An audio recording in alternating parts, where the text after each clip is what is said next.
Hiram Revels. Good day to everyone. Hiram Revels will be today's personality. Hiram Revels, a free man his entire life, was the first African American to serve in the United States Congress. Revels filled a vacancy in the United States Senate in 1870, using his moderate political views and oratory skills honed as a preacher. To ensure that you never miss a video, please subscribe to our channel and click the bell icon before we begin.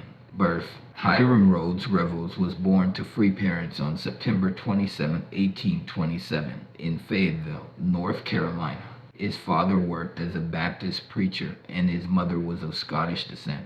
Education: in an era when educating black children was illegal in North Carolina, Revels attended a school taught by a free black woman and worked a few years as a barber. He moved north in 1844 to finish his education. Revels attended the Beech Grove Quaker Seminary in Liberty, Indiana, and the Drake County Seminary for African American students in Ohio. Revels was ordained in the African Methodist Episcopal Church in 1845. Early work experience: Revels traveled the country, performing religious services and educating fellow African Americans in Indiana, Illinois, Kansas, Kentucky, and Tennessee. Although Missouri prohibited free blacks from residing in the state for fear of inciting uprisings, Revels accepted a pastorate at an AIM church in St. Louis in 1853, noting that the law was rarely enforced. Revels later revealed that he had to be cautious due to movement restrictions. Hiram Revels was the principal of a black school in Baltimore before attending Knox College on a scholarship in Galesburg, Illinois, from 1855 to 1857.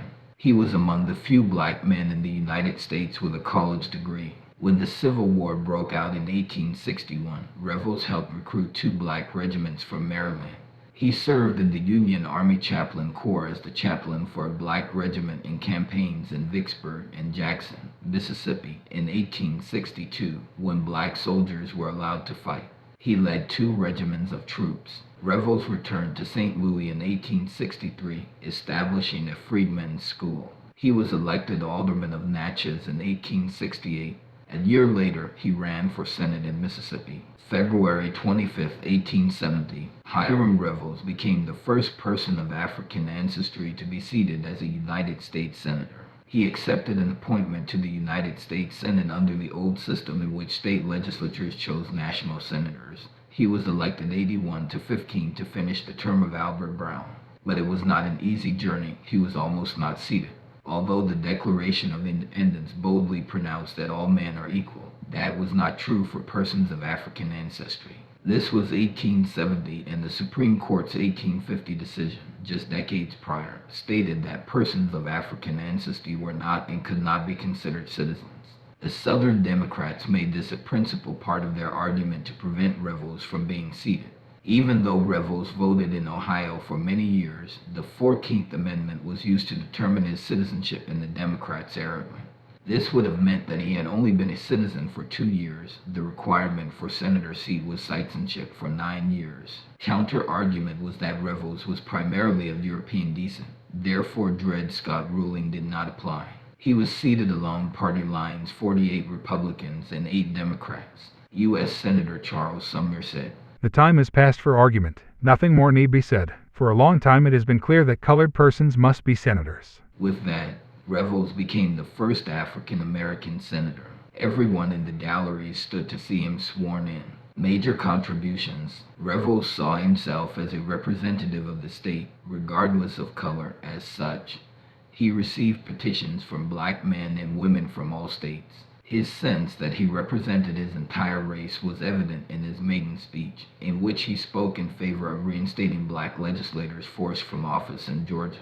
Although Revels sided with radical Republicans in opposing Ohio Senator Allen Thurman's amendment perpetuating segregated schools in the District of Columbia, his views on the social integration of blacks and whites were less optimistic than those of his colleagues. Revels rejected the legal separation of the races, believing it led to hatred between blacks and whites, but he did not view forced social mixing as desirable or necessary. He gave the example of mixed-race churches in northern cities, where a congregation would worship together on Sundays but split up the rest of the week. Life after public job. Revels made good use of his time in office, advocating for black American education, speaking out against racial segregation, and fighting efforts to undermine African American civil and political rights. He served for 13 months and was replaced by a Confederate Army General, James Alcorn. He returned to Mississippi after his brief term ended on March 3, 1871, and later became first president of Alcorn Agricultural and Mechanical College, now known as Alcorn State University. Revels died of a paralytic stroke on January 16, 1901, while attending a religious conference in Aberdeen, Mississippi. He was 73 years old at the time. If you like this video and want to learn more about history, please like and subscribe to this channel, share it with your friends, and press the bell icon to be notified. Thank you.